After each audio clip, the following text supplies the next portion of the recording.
రీసెంట్‌గా యూఎస్‌సిఎస్ వాళ్ళు ఒక ప్రెస్ కాన్ఫరెన్స్ పెట్టారు.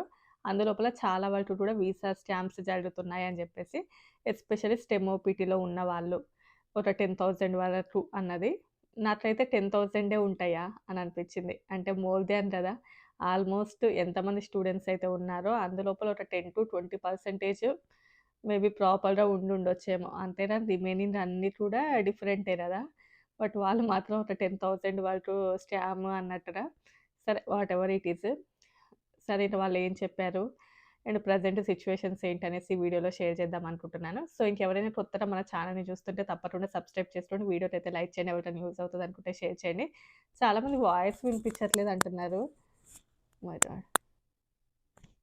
Okay.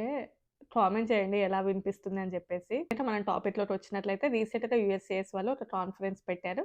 అందులోపల almost ICE director and homeland security director ఇలా చాలా వరకు ఉన్నారు.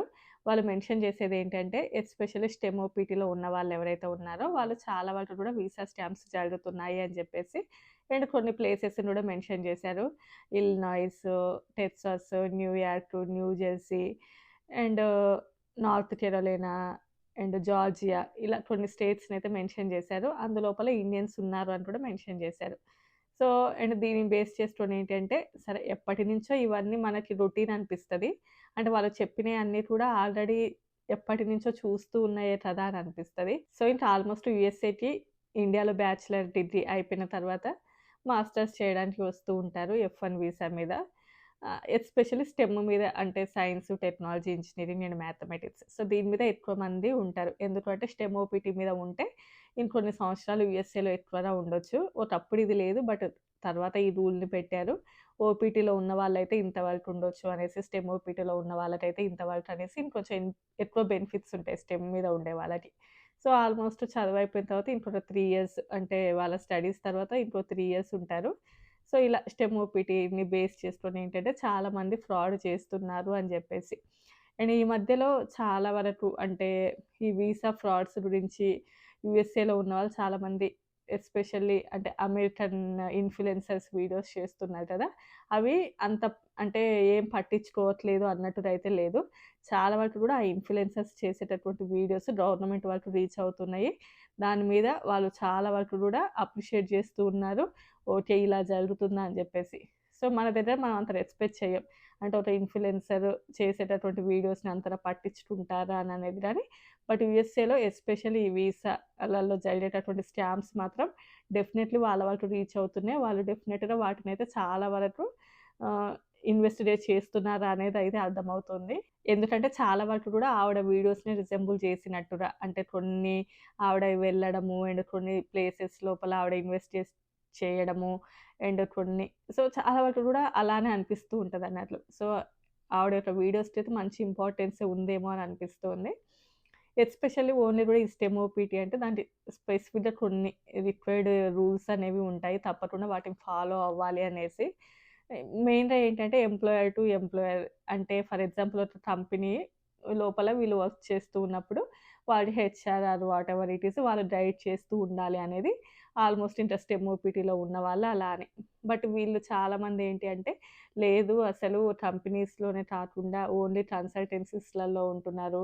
ఈవెన్ కన్సల్టెన్సీస్ త్రూ క్లయింట్ లొకేషన్‌లలో వర్క్ చేస్తూ ఉన్నారు. అసలు అలా ఎలా వర్క్ చేస్తారో అలా వర్క్ చేయకూడదు కదా!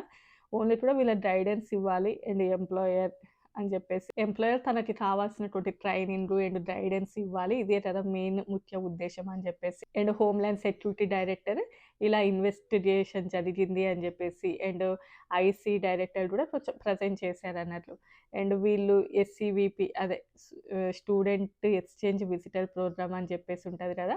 అందులోపల జే వీసా కానియండి, ఎఫ్ వీసా కానియండి, ఎం వీసా ఇలా స్టూడెంట్ వీసాలు ఏవైతే ఉంటాయో వాళ్ళు అందులోపల అసలు ఇచ్చినటువంటి డీటెయిల్స్ బయట అసలు మ్యాచ్ అవ్వట్లేదు అని జెప్పేసి, అందులోపల ఇచ్చినటువంటి డీటెయిల్స్‌కి అసలు సంబంధమే ఉండట్లేదు అని జెప్పేసి, అండ్ ఇంకా కొంతవరకు కొన్ని కంట్రీస్ నుంచి వచ్చిన వాళ్ళు ఇండియన్స్ కాదు కానీ వేరే కంట్రీస్ నుంచి కొంతమంది స్పైలాగా వర్క్ చేయడానికి స్టూడెంట్ వీసా మీద వస్తూ ఉన్నారు అని చెప్పేసి. లాస్ట్ టైమ్ కొన్ని జరిగాయి కదా కాలేజ్ లోపల ఇష్యూస్. మేబీ దానిని బేస్ చేసుకొని చెప్పుండొచ్చు. అండ్ నెక్స్ట్ ఏంటంటే కొంతమంది అదే ఈ ఎస్‌సీవీపీలో ఇచ్చినటువంటి డీటెయిల్స్ అక్కడికి వెళ్ళిన తర్వాత అసలు ఎవరు కూడా ఉండట్లేరు అని చెప్పి. ఇది ఆ ఇన్‌ఫ్లుయెన్సర్ అని అనిపించింది నాకెందుకో. అక్కడికెళ్ళిన తర్వాత అసలు ఎవ్వరు ఉండట్లేదు అని జెప్పేసి, ఓన్లీ కూడా ఒక ఎంప్లాయర్ గైడ్ చేస్తూ ఉండాలి కానీ, ఓన్లీ క్లయింట్ లొకేషన్ లోపలెళ్లి వర్క్ చేస్తూ ఉన్నారు అని జెప్పి. నెక్స్ట్ స్టూడెంట్స్ ఎవరైతే ఉన్నారో వాళ్ళు జాబ్ లేకపోయినా కూడా కన్సల్టెన్సీస్‌కి మనీ ఇచ్చి మేనేజ్ చేస్తూ ఉన్నారు. ఆఫ్‌కోర్స్ అది సరే ఇంకా ఇలాంటివి. అండ్ నెక్స్ట్ ఏంటంటే వీళ్ళు అక్కడికి వెళ్ళిన తర్వాత అసలు కంపెనీసే ఉండట్లేవు. అసలు కంపెనీల యొక్క అడ్రస్సే ప్రాపర్‌గా ఉండట్లేవు.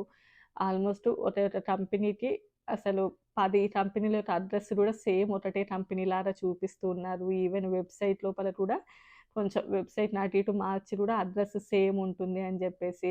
అండ్ వీళ్ళు ఇచ్చినటువంటి డీటెయిల్స్ ఏవైతే ఉన్నాయో అవన్నీ గూడా అసలు ప్రాపర్‌గా డీటెయిల్సే ఉండట్లేవు అని జెప్పేసి.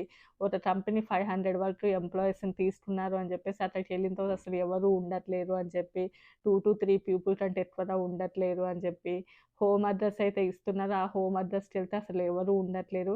అసలు స్టెమోపీటీ అంటే ఏంటి అని కూడా అడుగుతున్నారు అని ఇది ఇలాంటివి చాలా కూడా వింటూ ఉన్నాము. ఇంకా కొన్ని ప్లేసెస్ లోపలైతే హెచ్ఆర్ ఇండియాలో ఉన్నారు అని అంటున్నారు. ఇండియాలో ఉంటే అసలు వీళ్ళని ఎలా సూపర్వైజ్ చేస్తున్నారు, అసలు వీళ్ళు వర్క్ చేసేదాన్ని ఎలా గైడ్ చేయగలుగుతారు అని చెప్పేసి ఇవన్నీ కూడా మేమేసే ఎలిగేషన్స్ రావు. ఇవన్నీ కూడా కరెక్టే అనేసి చెప్తున్నారు. ఆఫ్‌కోర్స్ అవి ఎలిగేషన్స్ ఏమి రాదు. కరెక్టే అనే విషయం కూడా అందరికీ తెలిసిందే. నాకైతే 10,000 అంటే చాలా ఆశ్చర్యంగా ఉంది. 10,000 ఉంటారా? మోర్ దాన్ ఉంటారు. బట్ ఆహ్, ఓకే. వాటెవర్ ఇట్ ఈస్ గానియండి. అండ్ ఆల్మోస్ట్ ఇప్పటికైతే స్టూడెంట్స్ యొక్క సంఖ్య ఒక 20% వరకు పడిపోయింది అని జెప్పేసి. అంటే యూఎస్ఏకి రావడానికి ఇంట్రెస్ట్ చూపించట్లేదు అని. అంటే రూల్స్ స్ట్రిక్ట్‌గా ఏమీ లేవు. ఇవన్నీ కూడా పాతగా ఉన్న రూల్సే గానియండి. ఎవరు కూడా వాటిని ఫాలో అవ్వట్లేదు. బట్ న్యూ అడ్మినిస్ట్రేషన్ వచ్చిన తర్వాత మాత్రం వీటిని చాలా స్ట్రిక్ట్‌గా చూడాలి అనేసి డెఫినిట్‌గా చూడాలి. అలా చూస్తేనే ఏదో టైమ్ పాస్‌గా వచ్చే వాళ్ళ సంఖ్య తగ్గుతది. నిజంగా టాలెంట్ ఉన్న వాళ్ళొస్తే నెక్స్ట్ ఫ్యూచర్ గూడా వాళ్ళకి బెటర్‌గా ఉంటది. ఎందుకంటే హెచ్-1 పిక్ అవ్వడం కానియండి, గ్రీన్ కార్డ్ కానియండి, ఇవన్నీ కూడా ఈజీ ప్రాసెస్ అవుతది. ఎవరైతే రియల్‌గా టాలెంట్ ఉన్న వాళ్ళు వస్తే. లేదు అనుకోండి అందరూ వచ్చేసి అందరూ హెచ్-1లో యేసుకొని అదేమో అదృష్టాన్ని బేస్ అయ్యి ఉంటది.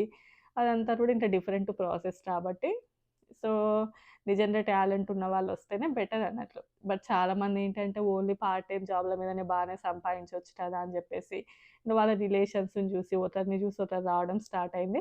బట్ ఇది ఎన్ని రోజులు ఉంటది ఇలా అనేది గూడా చెప్పలేము. అండ్ రీసెంట్‌గా నార్త్ టెక్సాస్‌లో ఒక 15 ప్లేసెస్‌ని అలా అయితే విజిట్ చేసాము. అక్కడ అసలు ఎవరు లేరు అని జెప్పేసి. అంటే అడ్రెస్ కూడా తప్పుగా ఇస్తున్నారు అని జెప్పి. కొన్ని చోట్ల అంటే జార్జియా అలాంటి ప్లేసెస్ లోపలైతే పీఓ అడ్రెస్ అదే పోస్ట్ ఆఫీస్ అడ్రెస్ ఉంటది కదా! సో, అవి ఇస్తున్నారు అని జెప్పి. ఆల్మోస్ట్ చాలా కంపెనీస్ కూడా అలానే పోస్ట్ ఆఫీస్ అడ్రెస్ ఇస్తున్నాయి అని జెప్పేసి. ఇలాంటివి చాలా కూడా వీసా స్కామ్స్ చేస్తున్నారు అని జెప్పేసి.